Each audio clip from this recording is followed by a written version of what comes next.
Reestruturação cognitiva. Esse é o pilar central da terapia cognitivo-comportamental.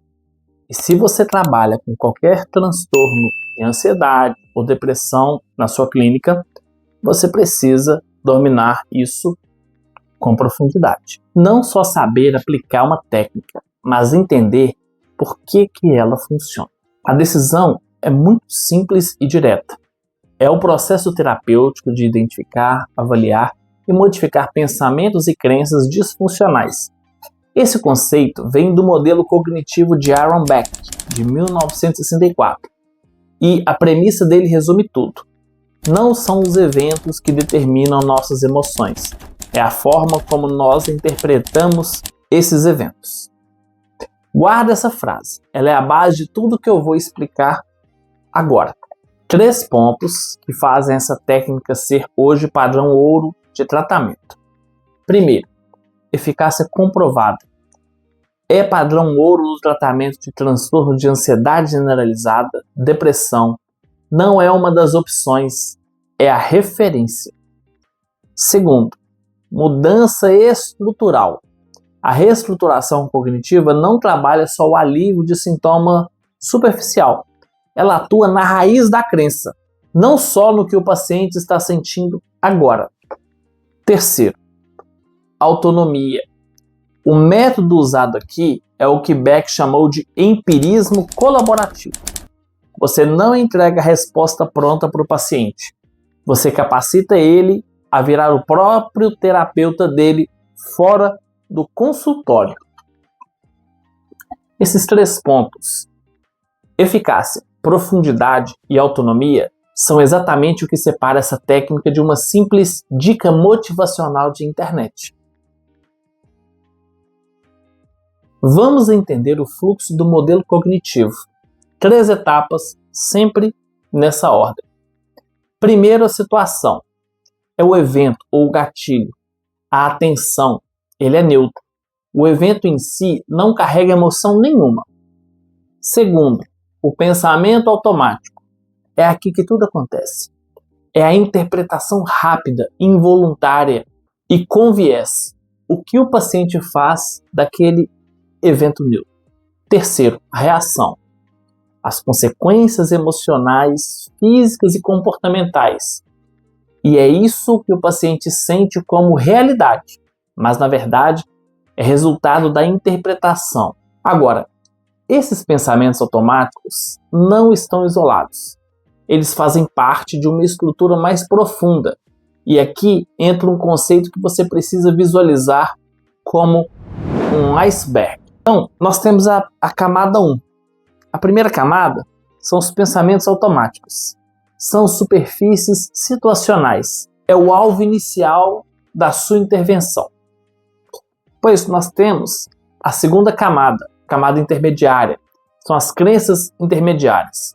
São as regras, atitudes e pressupostos subjacentes. Exemplo, se eu não for perfeito, vou ser rejeitado. E temos a terceira camada. São as crenças centrais.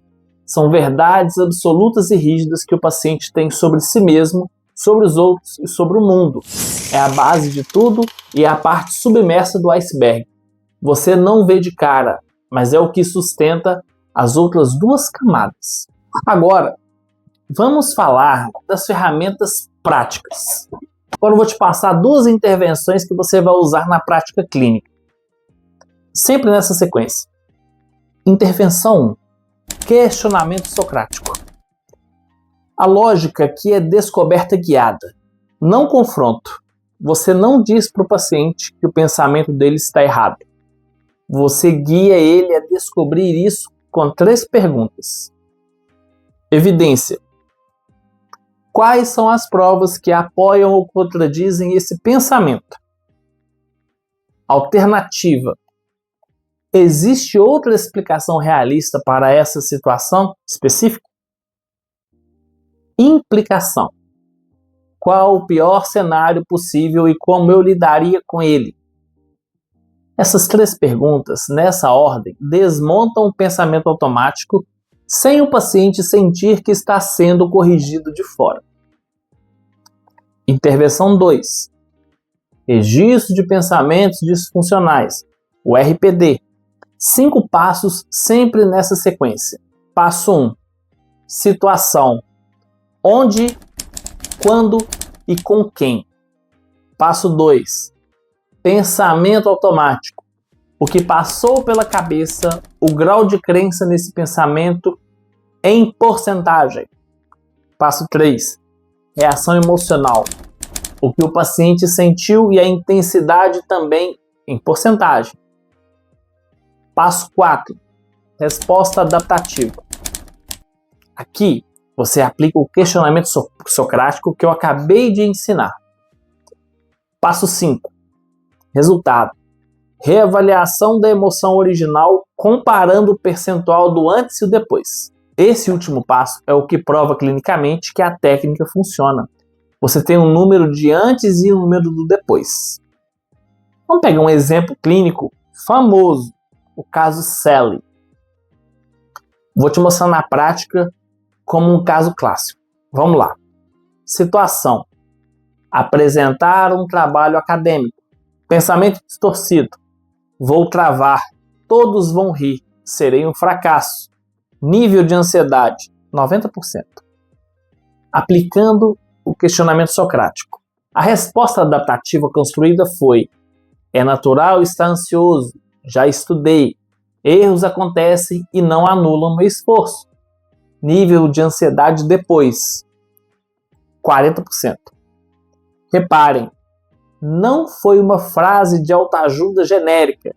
Foi uma resposta construída a partir de 3 perguntas: evidência, alternativa e implicação. E o resultado foi uma queda de mais da metade da intensidade emocional. Agora, é importante falar que tem alguns erros comuns, né? O que não fazer? 4 erros que profissionais menos experientes cometem e a correção de cada um. Vamos lá. Fazer confronto direto, do tipo: isso é irracional. Correção: faça o questionamento investigativo. Outro erro: pular etapas direto para as crenças centrais. Correção: trabalhe primeiro os pensamentos automáticos, sempre de fora para dentro do iceberg. Outro erro: confundir pensamento com emoção. Correção: ajude o paciente a separar eu sinto de eu penso. São categorias diferentes. E outro erro: entregar a resposta pronta. Utilizar o empirismo colaborativo, que é a correção. Utilize o empirismo colaborativo. O paciente constrói a resposta e você o guia. Resumindo essa aula em 5 pontos. A premissa: a lente da interpretação do evento é o que dita a emoção, não o evento em si. O alvo inicial: identificar pensamentos automáticos.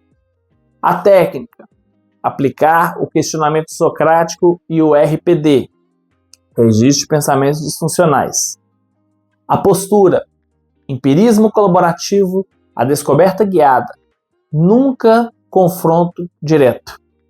E a meta final: modificar crenças centrais para prevenir recaída, não só aliviar o sintoma do momento. Essa é a reestruturação cognitiva na TCC.